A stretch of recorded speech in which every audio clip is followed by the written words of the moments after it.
Thank you, Mr. Speaker, sir. Mr. Speaker, sir, I'd like to thank the honourable member for this question. UTOF, or Unit Trust of Fiji, is a managed fund that encourages all Fijians to invest and save in a diversified investment portfolio, which is proven to be very safe, accessible, and ensures reliable, competitive return to its investors. Mr. Speaker, sir, as of 30th June 2020, UTOF has 22,405 unit holders, as compared to 20,753 in the same period in 2019. Mr. Speaker, sir, the 7.9% increase in unit holders is due to UTOF's popularity in the market, ability to get people with small amounts of money to invest in buying units. It's also evident, Mr. Speaker, sir, that more people are choosing to actually invest now.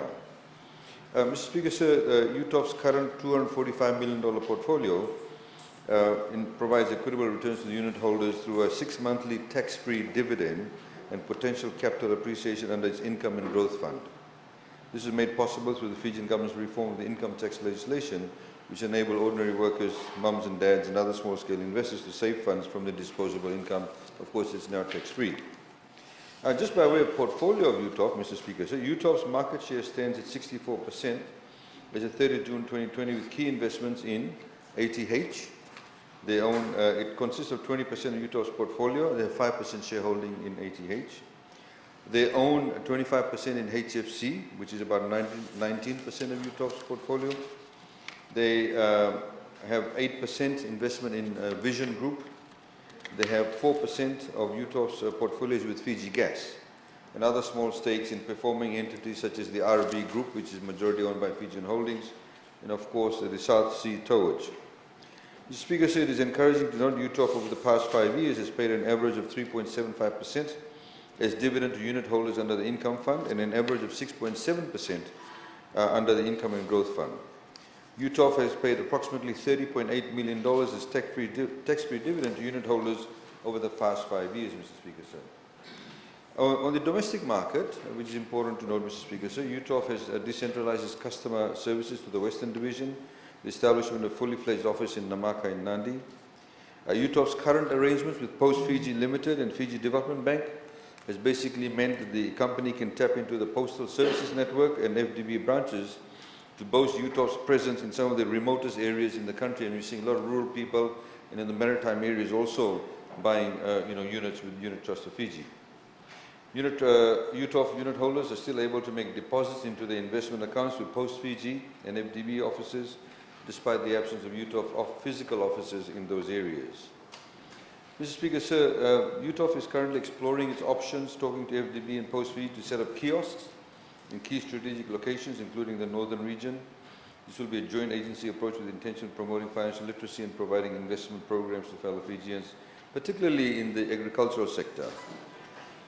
Mr. Speaker, sir, under the National Investment Scheme, that is the Employee Investment Scheme, UTOF has partnered with 43 employers in directly promoting and empowering all working Fijians to save and invest in the future. They currently, for example, have employer schemes with FRCS, Fiji Commerce and Employers Federation, the Judiciary Department, and some of the other organizations. The Speaker says it's encouraging to note that in the first 6 months of this year, UTOF has distributed $3.16 million to 22,405 unit holders. Currently, they put a proposal to TLTB. As you know, with the equal distribution of land lease monies, many accounts are actually held by children who are below the age of 18. And some of them actually will become millionaires by the time they reach 18, depending on which landowning unit they belong to. And so what they've proposed to TLTB is that whilst TLTB holds those monies in trust, they will actually invest those funds in Unit Trust of Fiji, so that not only get an interest rate from the banks, but actually get the growth in their monies, Mr. Speaker, sir. Regionally, Mr. Speaker, sir, the question also talks about regional initiatives. Recently, the Cabinet also approved a direct bilateral agreement between the Unit Trust of Fiji and organizations in Vanuatu and Samoa. Mr. Speaker, so over the past few years, UTOF has managed to get investments by Vanuatu National Provident Fund, actually has bought units in the Unit Trust of Fiji. And the Vanuatu Teachers Credit Union has also bought units in the Unit Trust of Fiji. Samoa Provident Fund has bought units in the Unit Trust of Fiji. Samoa Unit Trust has actually bought units in Fiji. And also the Samoa Parliamentary Fund, they have a pension scheme for their parliamentarians.